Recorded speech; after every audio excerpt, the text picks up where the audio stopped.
دیارە لای خۆتان معلومە کە لە ناوڕاستی مانجی ڕابردووەوە هێرشێکی نابەجێی دەوڵەتی تورک داگیرکارانە کراوەتە سەر باشووری کوردستان، هەرێمەکانی پاراستی میدیا و برادۆست و حەفتانین و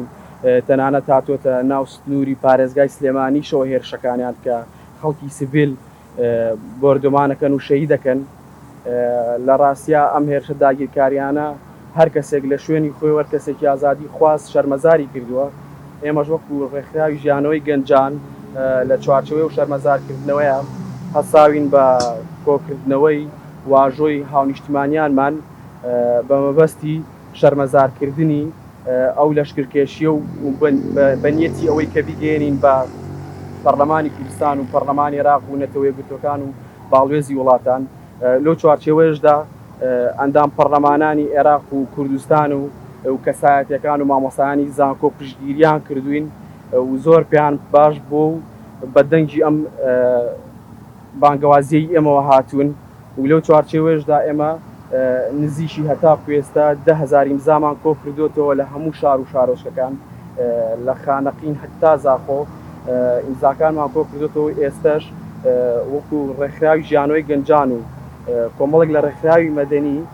بەیاننامەیەکمان حازر کردووە بۆ ئێوەی ڕائەگەێنین بۆ ڕای گشتی.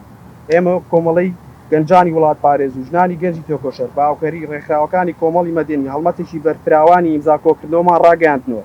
لە دژیە و لەشکرکێش و داگیرکاریانەی دەوڵەتی فاشیستی تورک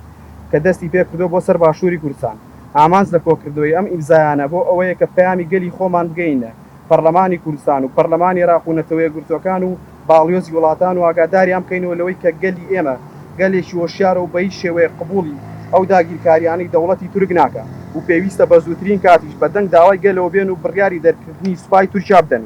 سەروەری خاکمان بپارێزن و نێڵن چیتر سوپای بێگانە بتوانێت بە ئارەزووی خۆی بێتە ناو خاکی وڵاتمان و هاوڵاتیانمان شەهید بکات. وەلەو چوارچێوەیەشدا داواکاریمان لە هەر کەس و لایەنێکی وڵات پارێزەوەیە کە پێشوازی لەم هەڵمەتە بکەن و پشتگیری تەواوی خۆیان بۆ دەرببڕن تا بتوانین بەیەکە و فشارێکی بە کۆمەڵ بکەین بۆەوە دەرنانی دەوڵەتی تورکی داگیرکەر و زامنکردنی ژیانێکی دوور لە دڵە ڕاوچەیە بۆ گەلی خۆمان لە باشوور،